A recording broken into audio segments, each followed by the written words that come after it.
الحمد للہ کفا وسلام علی عبادہ الذین اصطفى اما بعد بسم اللہ الرحمن الرحیم۔ سامعین محترم، اب احباب کے سامنے اس سے پہلے اسلام کے جو بڑے شعبے اور جو بڑے عنوان ہیں ان کے اعتبار سے احباب کے سامنے بات ہو چکی کہ اسلام کے 5 بڑے شعبے ہیں، جن میں سے پہلا شعبہ عقائد کا ہے۔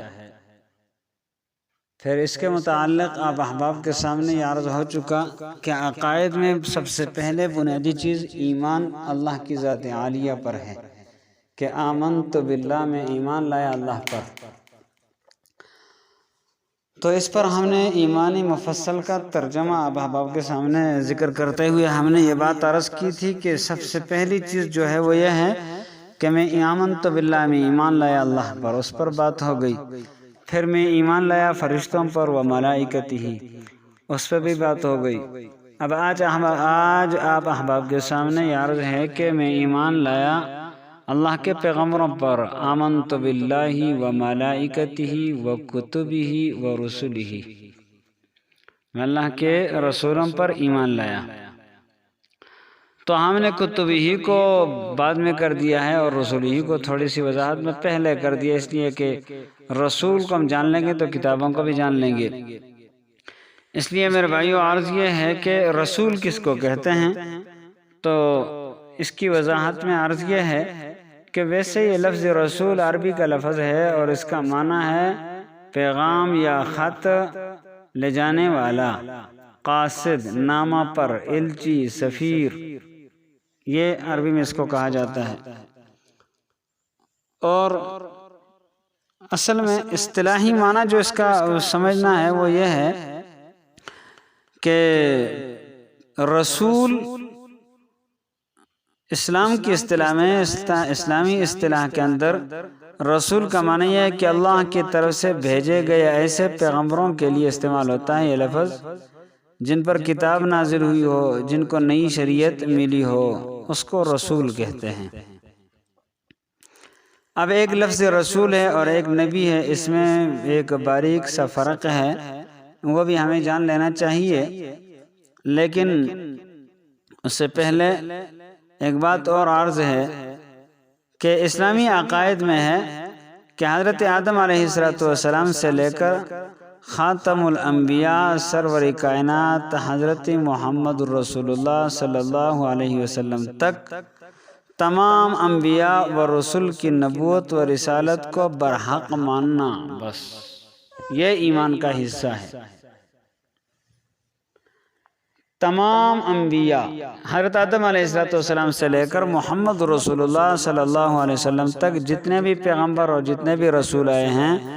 ان تمام رسولوں کو برحق ماننا اور ان پر ایمان لے آنا، کیونکہ ہر نبی جو ہوتا ہے اور ہر رسول جو ہوتا ہے وہ اللہ کی طرف سے حق اور صداقت اور کامل اور اکمل بنا کر اللہ کی طرف سے بھیجا گیا ہوا ہوتا ہے، اور وہ اللہ رب العزت کی بات کو مخلوق تک پہنچاتا ہے۔ اب نبی اور رسول کے اندر فرق کیا ہے، تو وہ بھی ہمیں جان لینا چاہیے کہ دیکھو علماء کے اصطلاح میں عوام تو ویسے ہی عمومی طور پر دونوں کو ایک دوسرے الفاظ سے پکارتی ہے کہ نبی کو رسول اور رسول کو نبی کہہ دیتے ہیں عام طور پر لوگ، لیکن علماء کے ہاں اس میں ایک باریک سا فرق ہے۔ یعنی عام طور پر نبی اور رسول دونوں ایک ہی معنی میں بولے جاتے ہیں، لیکن علماء کے اصطلاح میں اس میں باریک سا فرق ہے۔ وہ فرق یہ ہے کہ نبی وہ ہوتا ہے کہ جس کے اوپر صرف وحی آئی ہوئی ہو اور وہ لوگوں کو اللہ کی طرف بلاتا ہو، اللہ کی دین کی طرف بلاتا ہو، لیکن اس کو کوئی نئی شریعت نہ ملی ہو، اس کو نبی کہتے ہیں۔ اور رسول اس کو کہا جاتا ہے کہ وہ بھی نبی والا کام کرتا ہے، اللہ کی طرف لوگوں کو بلاتا ہے، دونوں کی ڈیوٹی ایک ہوتی ہے، لیکن صرف تھوڑا سا فرق یہ ہوتا ہے کہ رسول کو ساتھ میں نئی شریعت بھی ملی ہو۔ تو اس اعتبار سے یعنی ہر رسول نبی بھی ہوتا ہے، رسول بھی ہوتا ہے، لیکن ہر نبی رسول نہیں ہوتا۔ تو گویا کہ ہم یوں کہہ دیں گے کہ لفظ رسول جو ہے وہ ایک اعتبار سے وہ عام ہو گیا، خاص ہے کہ وہ نبی بھی ہے ساتھ میں رسول بھی ہے، لیکن ہر نبی جو ہے وہ رسول نہیں ہوتا کہ اس کو نئی شریعت نہیں ملی ہوئی ہوتی۔ تو اس اعتبار سے یہ دونوں میں تھوڑا باریک سا فرق ہے، یہ بھی ہمیں جان لینا چاہیے۔ باقی محمد رسول اللہ صلی اللہ علیہ وسلم کے متعلق عرض ہے کہ دیکھو، ایک جو تھے عام آپ صلی اللہ علیہ وسلم سے پہلے جتنے بھی انبیاء آئے، انبیاء سابقہ اور محمد رسول اللہ صلی اللہ علیہ وسلم، ان دونوں میں فرق وہ یہ ہے کہ انبیاء سابقہ جو تھے وہ اپنی قوموں کی طرف آیا کرتے تھے۔ جتنے بھی انبیاء آئے ہیں وہ کوئی مخصوص قوم کی طرف آئے ہیں، اور اسی قوم کو انہوں نے دعوت دی ہے، اور اسی قوم کی ہدایت کے لیے اللہ نے بھیجا تھا، اور ان کی ذمہ داری اتنی ہوتی تھی۔ لیکن محمد رسول اللہ صلی اللہ علیہ وسلم کو اللہ تعالیٰ نے بنی نوع انسان کے لیے نبی بنا کر بھیجا ہے۔ دنیا جتنے بھی انسان ہیں، سب انسانوں کے لیے اللہ تعالیٰ نے حضرت محمد صلی اللہ علیہ وسلم کو اپنا نبی بنا کر اور پیغمبر اور رسول بنا کر بھیجا ہے۔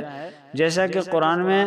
ارشاد ہے کہ اللہ تعالیٰ اپنے نبی کو اور اپنے پیغمبر حضرت محمد رسول اللہ صلی اللہ علیہ وسلم کو فرماتے ہیں کہ میرے رسول صلی اللہ علیہ وسلم فرما دیجئے، قل یا ایھا الناس انی رسول اللہ الیکم جمیعا، اے لوگوں میں تم سب کی طرف اللہ کا رسول آیا ہوں، اللہ کی طرف سے رسول بن کے آیا ہوں۔ تو ساری انسانیت کے لیے اللہ تعالیٰ نے حضرت محمد رسول اللہ صلی اللہ علیہ وسلم کو نبی بنا کر بھیجا تھا۔ تو ان ساری باتوں کو جاننا اور پھر اس پر ایمان رکھنا، یہ بھی ایمان کا حصہ ہے۔ اس کے ساتھ ساتھ ایک بات اور وہ بھی یہ بھی جان لینی چاہیے کہ اللہ تعالیٰ نے حضرت آدم علیہ السلام سے انبیاء کے سلسلے کو شروع فرمایا، اور حضرت محمد رسول اللہ صلی اللہ علیہ وسلم پر لا کر پیغمبروں اور انبیاء کے سلسلے کو بند فرمایا ہے کہ محمد صلی اللہ علیہ وسلم خاتم النبیین ہیں۔ آپ صلی اللہ علیہ وسلم کے بعد کسی اور نے نبی نہیں آنا۔ اور اس کے اوپر قرآن کی بہت ساری آیاتیں ہیں کہ بعض آیات میں تو بالکل صراحتاً یہ لفظ موجود ہے کہ محمد رسول اللہ صلی اللہ علیہ وسلم اللہ کے آخری نبی ہیں۔ ما کان محمد ابا احد من رجالکم ولکن رسول اللہ وخاتم النبیین، کہ محمد صلی اللہ علیہ وسلم تمام انبیاء کے خاتم ہیں۔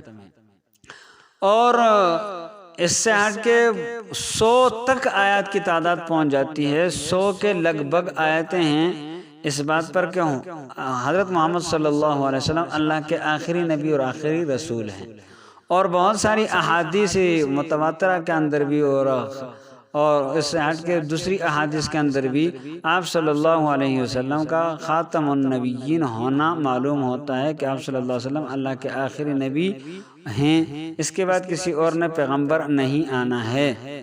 جیسا کہ حدیث میں آتا ہے انا خاتم النبی لا نبی بعدی،